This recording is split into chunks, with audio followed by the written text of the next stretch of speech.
Hi, my name is Benjamin Rolnick, and people want to know, how do I make a difference in the world? And it's been a question that's been on my mind almost my entire life. When I was younger, I saw people separate and disconnected, and I thought to myself, how do I connect these people together? How do I increase the quality of life, not just for some people, but for all people? And today, more than ever, it's a concern for almost every single person that I speak to, whether or not it's about the environment, or whether or not it's about the President of the United States, or whether or not it's about conditions around the world, or sexism, racism, whatever it is. We all seem to want to make a difference in the world, and most people have no idea how. They'll sign a petition, they'll join a march, they'll enter into a group, but they don't really know if they're making a difference. So here's what I've thought about my whole life, and I'll put it in the context of something I told my prep group before the last Conscious Family Dinner. And it's an event, if you're not familiar with it, for about 250 people here in Los Angeles that brings together the best and the brightest consciousness leaders.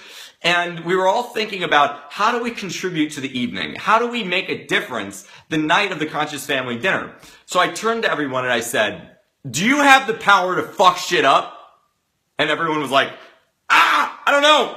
No, of course we don't have the power to fuck shit up.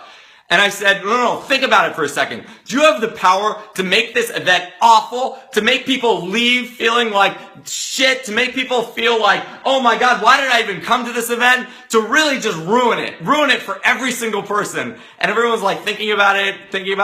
And then they said, no, of course we don't have that power. These are awesome, bright, conscious people. There's a magnetism to that event. Everyone shows up with so much love, so much energy, so much care. No, we do not have the power to fuck shit up. And I said, bullshit.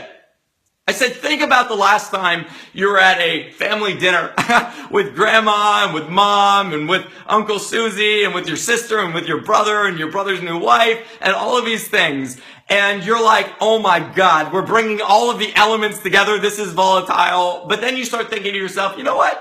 As we press the cranberry sauce, this isn't so bad. It's really working out for all of us. I love it. I'm having a great time. Everyone's laughing. Everyone's smiling. And then you start to see like grandma's eyes kind of twitch out a bit. And you're like, no, grandma, don't do it. Don't do it, grandma. And grandma's eyes just start twitching out a bit more. And she's, taking another drink. And you're thinking to yourself, oh, no, grandma, don't do it. Don't do it. And then grandma goes, ah! She actually adds language to that, though.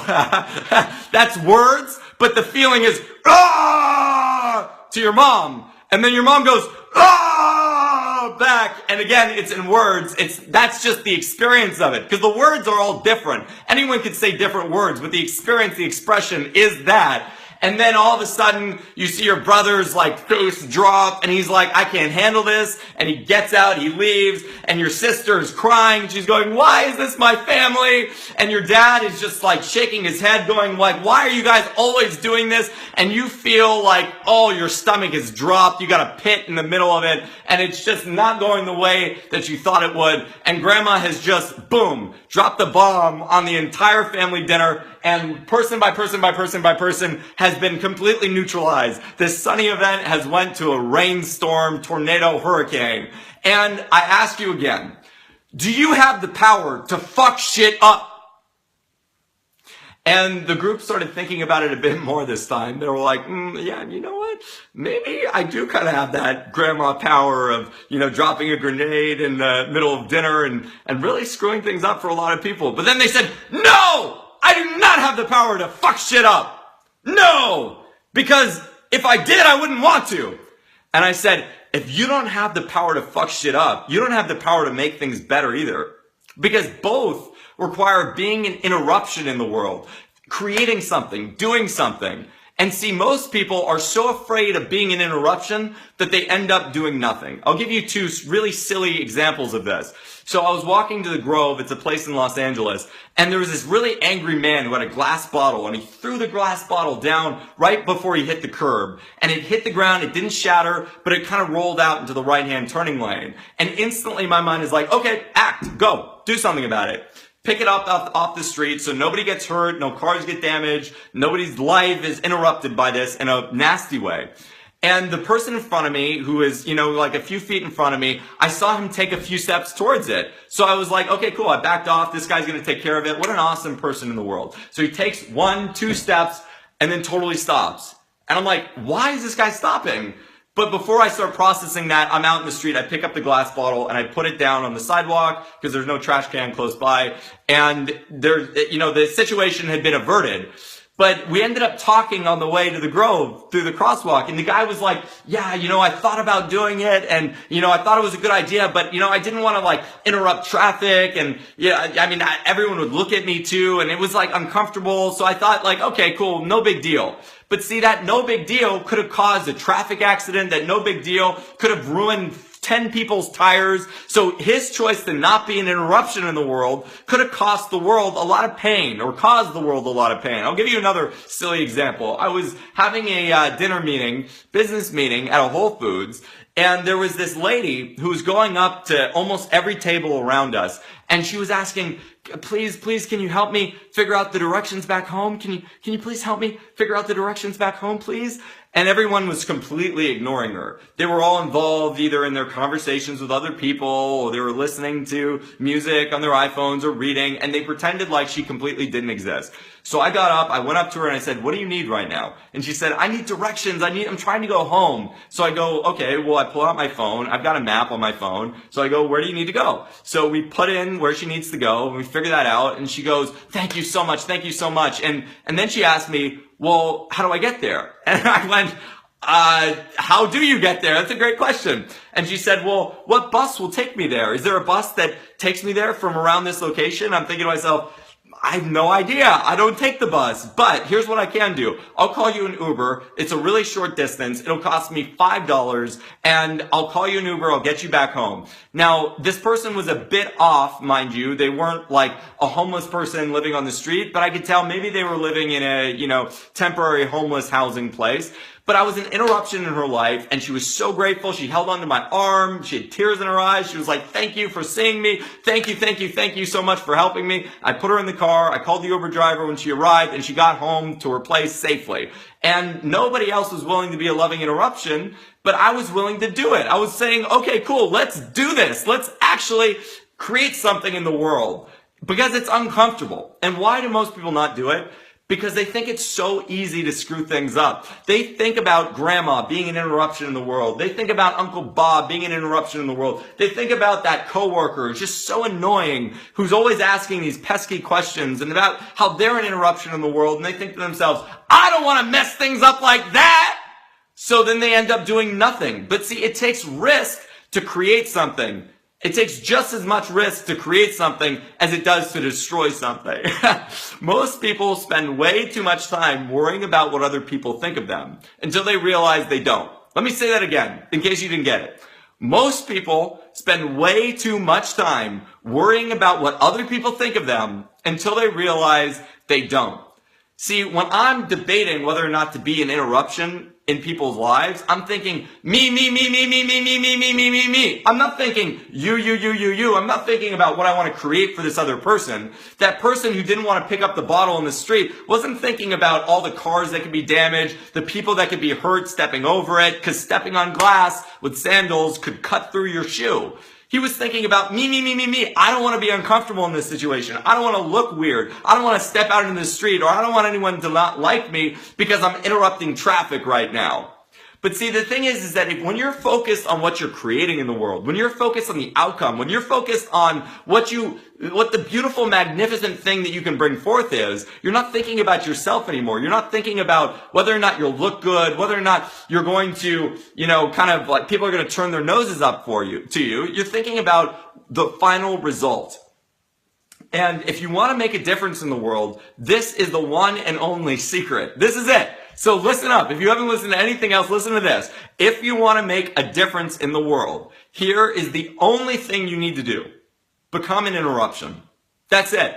Not a nasty interruption like your grandmother or like whoever in your life who just seems to throw grenades, but to drop love bombs. Be a loving interruption in the world. On a simple level, this means when you're in the checkout aisle at a grocery store, You say to the checkout, the cashier, how's your day? How you doing? What are you passionate about? Wow, your nails are so awesome. Where'd you get those done? You become a loving interruption. Now, most people won't do that sort of thing because they'll think, oh my God, this cashier is crabby. She's just going to look at me and she's going to judge me. She's not going to respond. I'm going to be so embarrassed. There's a long line of people behind me. They don't want to wait the 5 seconds for me to make this person's day. Or they sit in an Uber and then they think to themselves, I don't want to interact with this person, as opposed to humanizing them and actually creating something in that moment. I went on an Alaskan cruise. This will be my last story that I'm wrapping up. I went on an Alaskan cruise when I was about 10 years old. And oh my God, it was awful because I was in the kids section and there were only maybe like 20 or so kids. But 20 of these kids were in the same group. They must have been performers on the cruise ship, something like that, because they all seemed to dress alike. They all seemed to be together. They all seemed to be best friends, hanging out with each other, hugging each other. And I was there in the corner, totally invisible. It was almost as though I didn't exist. I felt lonely. I felt alone. I felt bored. And I was watching all these kids having so much fun, thinking, I want to play with them. But they weren't looking at me. They weren't acknowledging me. They didn't engage me. I didn't exist. And then I thought to myself of something I learned from my dad. So every time I go hiking with my father, he talks to everybody. Now at first, when I was a young kid and I was not very vulnerable, I was so annoyed by this because I was like, Dad, you can't do this. It's so embarrassing. But then I started to get into it and I was like, this is amazing. He's making everybody's day. He's making the dog's day that people hike with. He's making my day. He's making my brother's day. He's making his own day. And I thought to myself, what an awesome thing to do. Because he would pass by people and he would say, hey, how are you? With a big smile on his face, and they would light up. And sometimes people would be so deep in their world, they would look up, they wouldn't know what to say, but boom, their pattern was interrupted. And their whole day was brighter. I could see them looking back and they had a smile on their face. Or he'd make a joke about, somebody's dog walking out in front of them and he'd say, oh, your dog's taking you for a walk today. How nice. And he would say all these types of clever, silly things. He's geniusly witty. And I thought to myself, what if I did that? What if I was a loving interruption in the world of these people? And I didn't know what to say. I didn't know what to do, but I knew that instead of focusing on myself, I could think about what am I going to bring forth to these people? What am I going to give them? So I headed straight for the eye of the storm. I walked right into the crowd of them, and I think I just said, hi. And little did I know in my small little world what was going to happen next. Because what do you think happened? Do you think they looked at me and they were like, get away from us. Be gone, evil demon. No. They completely embraced me. They were so excited to talk to a new person. They were part of a traveling performance group and they'd been performing for each other for like 5 years. They were bored to death with each other and they couldn't wait to get another stimulus. So I became the hit of their group. They embraced me. They sucked me in. They wanted to know everything about me. And I went from being lonely and invisible and empty to being part of a group, to being part of a more loving interruption in the world. Because then we were happy and we caused more happiness for the adults passing by and everybody was happy around us. Now you might not be thinking to yourself that this is an instance of changing the entire world. Ben, you were talking about making a difference, and the difference is not creating more togetherness, not creating more compassion, not creating more love and happiness in the world. The making a difference means getting the president out of office, or making the difference means ending world hunger, or making the difference means ending racism and creating world peace right now. But I want you to know that the same mechanics for getting any of those things accomplished are the same mechanics for making a cashier's day in a grocery store. If you want to make a difference in the world, become a loving interruption. That's all it takes. So much love, many blessings. I'm Benjamin Rolnick. Become a loving interruption now.